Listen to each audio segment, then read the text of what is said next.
ونفسه وَإِذْ غَدَوْتَ مِنْ أَهْلِكَ تُبَوِّئُ الْمُؤْمِنِينَ مَقَاعِدَ لِلْقِتَالِ وَاللَّهُ سَمِيعٌ عَلِيمٌ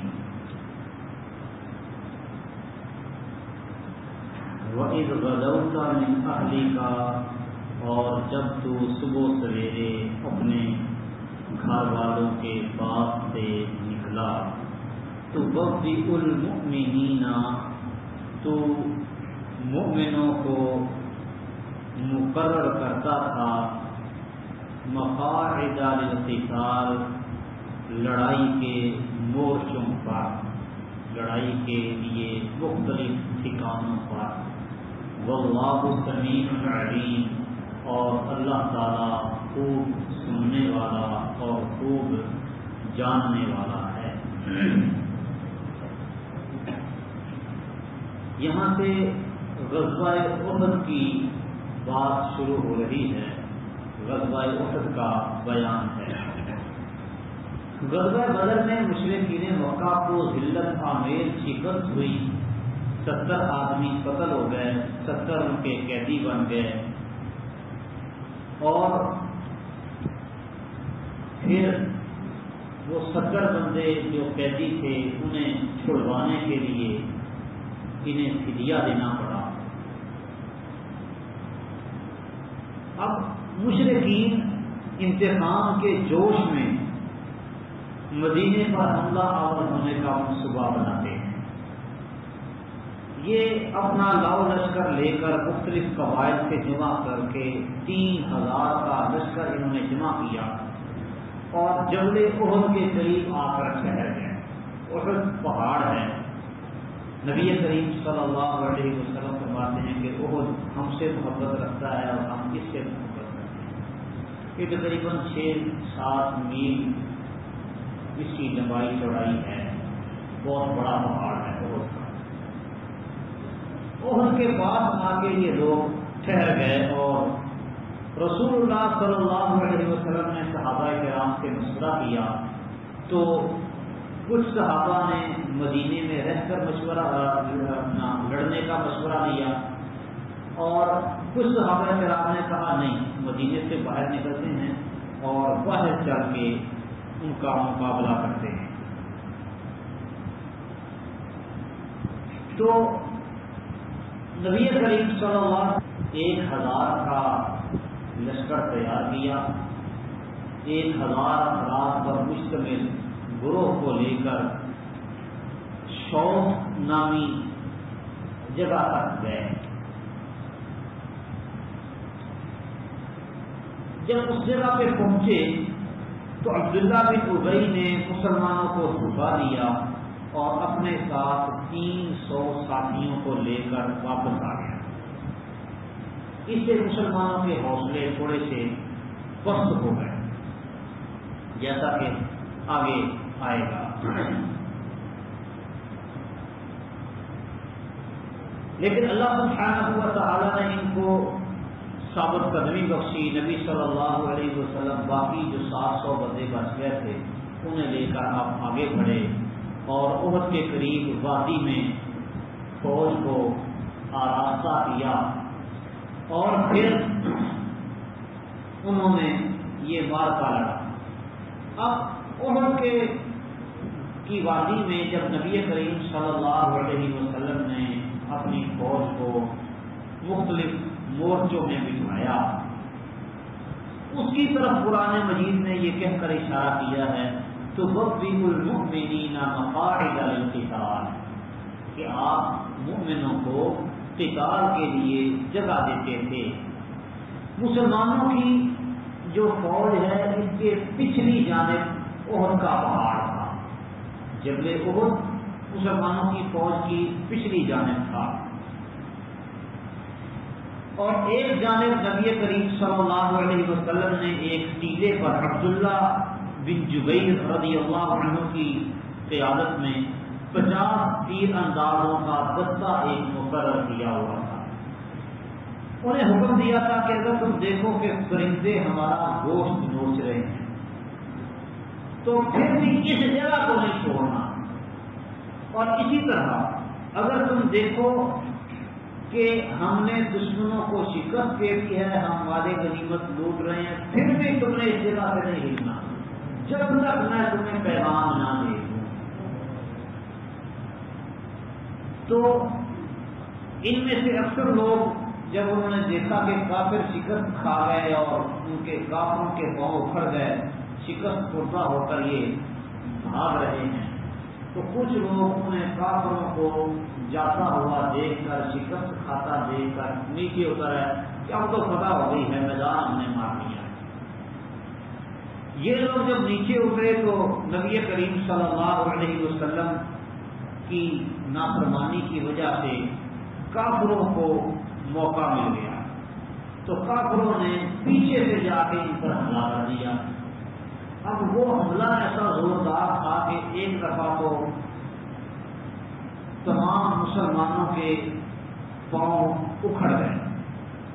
رسول اللہ صلی اللہ علیہ وسلم اور آپ کے ساتھ چند ایک صحابہ کرام وہ باقی رہ گئے اور باقی سب پریشان ہو گئے، پاؤں اکھڑ گئے، ان کے میدان سے بھاگ گئے۔ میدان جنگ کا نقشہ بالکل بدل گیا۔ پھر بہرحال نبی کریم صلی اللہ علیہ وسلم کے گرد صحابہ کرام دوبارہ جمع ہوئے اور دشمن کو ناکام ہو کر واپس لوٹنا پڑا۔ بالآخر احد میں بھی فتح مسلمانوں کے ہاتھ ہی آئی، کافروں کو فتح نصیب نہیں ہوئی۔ ہاں یہ ضرور ہوا کہ مسلمانوں کا اس میں جانی نقصان بہت زیادہ ہوا، 70 مسلمان شہید ہو گئے۔ تو ہر معاشرے کا ایک دستور تھا کہ جو فاتح لشکر ہوتا، فتح یاب ہونے والا، عرصہ جنگاہ میں 3 دن تک قیام کرتا۔ جس میدان میں جنگ ہوئی ہے دشمنوں کو شکست دے کے وہاں سے بھگا کے 3 دن تک ڈیرے ڈال کے بیٹھے رہتے، اپنی فتح اور کامیابی پہ مہر تصدیق ثبت کرنے کے لیے۔ تو کافروں نے مسلمانوں کا نقصان تو کیا لیکن ٹھہر نہیں سکے، پھر آخر یہ بھی سارے کے سارے بھاگ گئے۔ تو اللہ سبحانہ و تعالی نے یہ جو احد میں جن مسلمانوں کے پاؤں اکھڑے اور یہ آگے میدان چھوڑ کے، اللہ سبحانہ و تعالی نے ان کو معاف کر دیا، ان کی یہ غلطی سے درگزر کروا دی۔ تو یہ احد کا جو واقعہ ہے اس کی طرف یہ سارا اشارہ ہے۔ اللہ تعالیٰ فرماتے ہیں اذ ہمت طائفتان منکم ان تفشلا، جب تم میں سے 2 گروہوں نے ارادہ کیا ان تفشلا کہ وہ ہمت ہار دیں، بزدلی دکھائیں، واللہ ولیہما، حالانکہ اللہ تعالیٰ ان دونوں کا دوست تھا، وعلی اللہ فلیتوکل المؤمنون، اور لازم ہے کہ مومن اللہ پر ہی توکل کریں۔ ان 2 جماعتوں سے مراد انصار کے 2 قبیلے تھے، بنو سلمہ اور بنو حارثہ۔ منافق عبداللہ بن ابی اس نے چال چلی 300 بندے لے کے نکل گیا۔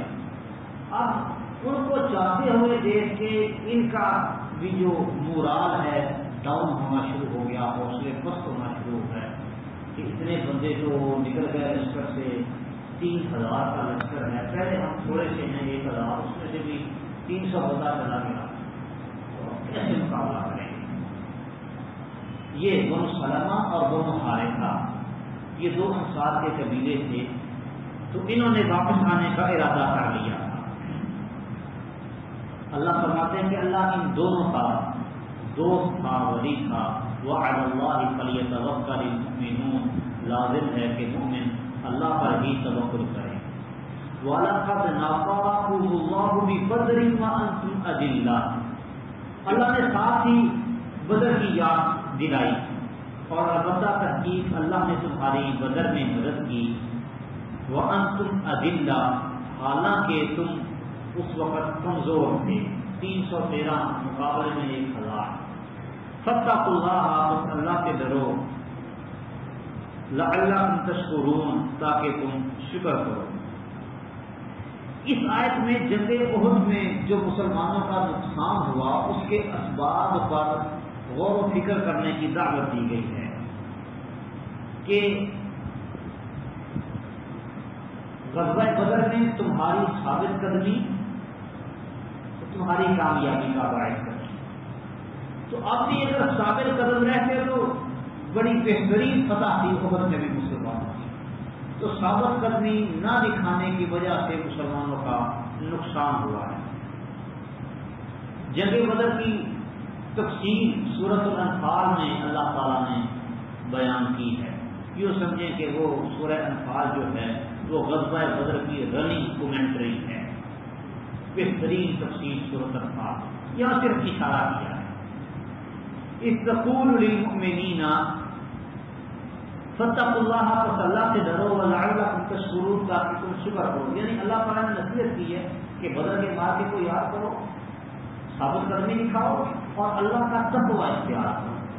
اذ تقول للمؤمنین، جب آپ مومنوں سے کہہ رہے تھے الن یکفیکم، کیا تم کو یہ بات کفایت نہیں کرے گی، تمہیں کسی طرح سے یہ کافی نہ ہوگا، ان یمدکم ربکم بثلاثۃ آلاف من الملائکۃ منزلین، کہ تمہارا رب 3000 فرشتوں کے ساتھ تمہاری مدد کرے، منزلین جو اتارے ہوئے ہوں، یعنی تازہ دم فرشتے اللہ اتار کے اور 3000 فرشتوں سے تمہاری مدد کرے۔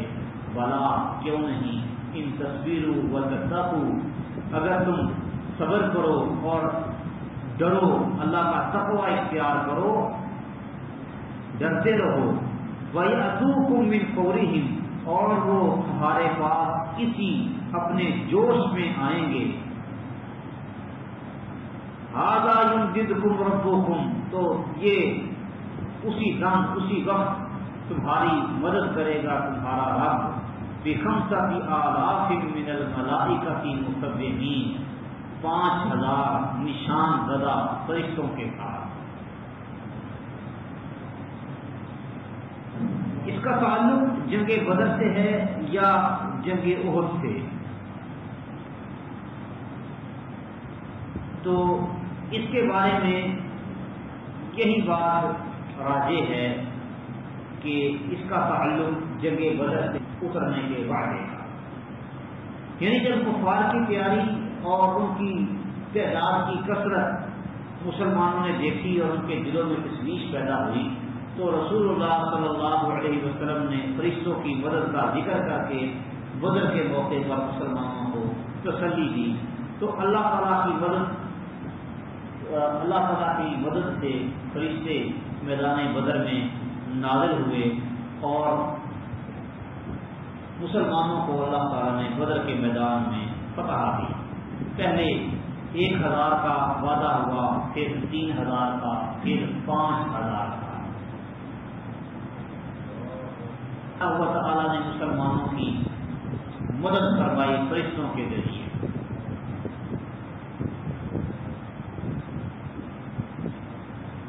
وما جعلہ اللہ الا بشرا لکم، اور اللہ نے اسے نہیں بنایا مگر تمہارے لیے خوشخبری، وَلِتَطْمَئِنَّ قُلُوبُكُمْ بِهِ، اور تاکہ تمہارے دل اس سے مطمئن ہو جائیں، وَمَا النَّصْرُ إِلَّا مِنْ عِنْدِ اللَّهِ الْعَزِيزِ الْحَكِيمِ، اور مدد نہیں ہے مگر اللہ ہی کی طرف سے جو سب پر غالب اور کمال حکمت والا ہے، لِيَقْطَعَ طَرَفًا مِنَ الَّذِينَ كَفَرُوا، تاکہ وہ لوگ جنہوں نے کفر کیا ان کا ایک حصہ کاٹ دے، او یکبتہم، یا انہیں ذلیل کر دے، فینقلبوا خائبین، تو وہ لوٹیں نامراد ہو کر۔ لیس لک من الامر شیء او یتوب علیہم او یعذبہم فانہم ظالمون، آپ کے لیے اس معاملے میں سے کچھ بھی نہیں ہے، یا وہ اللہ ان پر مہربانی کرے، متوجہ ہو، یعنی توبہ قبول کر لے، اور یعذبہم، یا ان کو عذاب دے، فانہم ظالمون، یقیناً وہ ظالم ہیں۔ اس آیت میں اشارہ ہے ان لوگوں کی طرف جنہوں نے نبی کریم صلی اللہ علیہ وسلم کے قراء علماء صحابہ کو قتل کیا. بیر معونہ پر جن قبائل نے نبی کریم صلی اللہ علیہ وسلم کے 70 قراء صحابہ کو قتل کیا، ان کے خلاف اور جنگ احد میں مشرکین کی طرف سے جو لوگ پیش تھے، ان کے خلاف رسول اللہ صلی اللہ علیہ وسلم نے نام لے کر قنوت نازلہ میں بددعائیں شروع کر دیں. رعد، لدوان، سیاح، نام لے کے ان کے مضر نام لیتے ان کا قبیلوں کا، اور نام لے کر ان کے خلاف بددعا کرتے. عبداللہ ابن عمر رضی اللہ تعالیٰ عنہ فرماتے ہیں کہ نبی کریم صلی اللہ علیہ وسلم نماز فجر میں دوسری رکعت کے رکوع کے بعد اٹھتے تو سمع اللہ لمن حمدہ ربنا ولک الحمد کے بعد یہ دعا کرتے، اے اللہ فلاں فلاں پر لعنت فرما. پھر اللہ تعالیٰ نے یہ آیت نازل کی، لیس لک من الامر شیء او یتوب علیہم او یعذبہم فانہم ظالمون، کہ تیرے اختیار میں اس معاملے میں سے کچھ بھی نہیں ہے. تو ہوا کیا کہ جن کا نام لے کر رسول اللہ صلی اللہ علیہ وسلم لعنت کرتے تھے، اللہ تعالیٰ نے انہیں توبہ کی توفیق بخشی اور یہ سارے کے سارے مسلمان ہو گئے. اس سے معلوم ہوتا ہے کہ عالم الغیب اور مختار کل صرف اللہ سبحانہ و تعالیٰ کی ذات ہے، نبی کے اختیار میں کچھ نہیں. لیس لک من الامر شیء، اور نبی غیب بھی نہیں جانتے. اگر غیب جانتے ہوتے تو ان کا نام لے کر لعنت نہ کرتے. پتا ہوگا کہ اللہ نے منع کر دینا ہے، یا پتا ہوگا کہ انہوں نے مسلمان ہو جانا ہے بعد میں، تو اس کا نام لے کر ان کے خلاف دعا نہ کرتے. اللہ مشکور بس آتا تھا اللہ مدر، اللہ مدر پر اپنی پکڑ سخت کر، اے اللہ رعل پر، ذکوان پر، عصیہ پر لعنت فرما. وعصیہ کو عصت اللہ ورسولہ، انہوں نے اللہ اور اس کے رسول کی نافرمانی کی. افسوس تھا، غم تھا، دکھ تھا بہت کہ 70 قراء صحابہ جو آپ کے بہترین تیار کردہ تھے، علماء صحابہ، انہیں بلوایا کہ جی ہم ان سے دین سیکھنا چاہتے ہیں، اور دھوکے سے جا کے ان کو قتل کر دیا. اور ان آیات سے یہ بھی ثابت ہوتا ہے کہ کسی کافر کا نام لے کر، کسی کافر کا نام لے کر قنوت نازلہ میں اس پر لعنت کرنا یا اس کے خلاف نام لے کر بددعا کرنا جائز نہیں ہے. ہو سکتا ہے کہ اللہ اسے توبہ کی توفیق دے دے. نبی صلی اللہ علیہ وسلم نے بھی نام لے کر بددعا کی، کی اللہ نے کہا لیس لک من الامر شیء. اگر رسول اللہ صلی اللہ علیہ وسلم کو منع کیا گیا ہے نام لے کے، کیسے جائز ہو سکتا ہے؟ نام لے کر کسی کافر کا اس کے خلاف بددعا قنوت نازلہ میں کرنا، اس پر لعنت کرنا، یہ منع ہے. ہاں مطلق طور پر لعنت کی جا سکتی ہے عام کفار پر، یہ نبی صلی اللہ علیہ وسلم سے ثابت ہے اور یہ درست ہے. مثلا کہا جائے کہ اللہ کافروں کو نیک و نابود فرما، مطلق نام کسی خاص کا نہیں لیا. معین پر لعنت کرنا یہ نہیں تھی. وَلِلَّهِ مَا فِي السَّمَاوَاتِ وَمَا فِي الْأَرْضِ، اور جو کچھ آسمانوں اور جو زمین میں ہے سب کچھ اللہ ہی کا ہے. یغفر لمن یعذب من یشاء، اللہ جس کو چاہتا ہے بخش دیتا ہے اور جس کو چاہتا ہے عذاب دیتا ہے.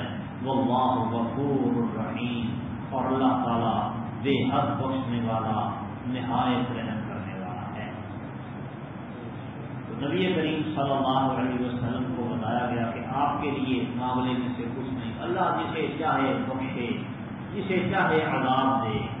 ہاں مانا کہ یہ ظالم ہیں، ظلم انہوں نے کیا ہے، کی زیادتی ہے، باقی معاملات اللہ کے سپرد ہیں.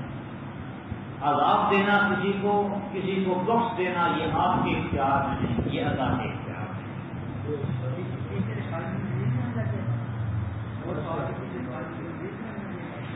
ہاں جی، اس وقت خالد ابن ولید رضی اللہ عنہ مسلمان نہیں تھے، تو یہ بڑے ماہر جنگجو تھے، یہ پیچھے سے آئے اور انہوں نے حملہ کر دیا۔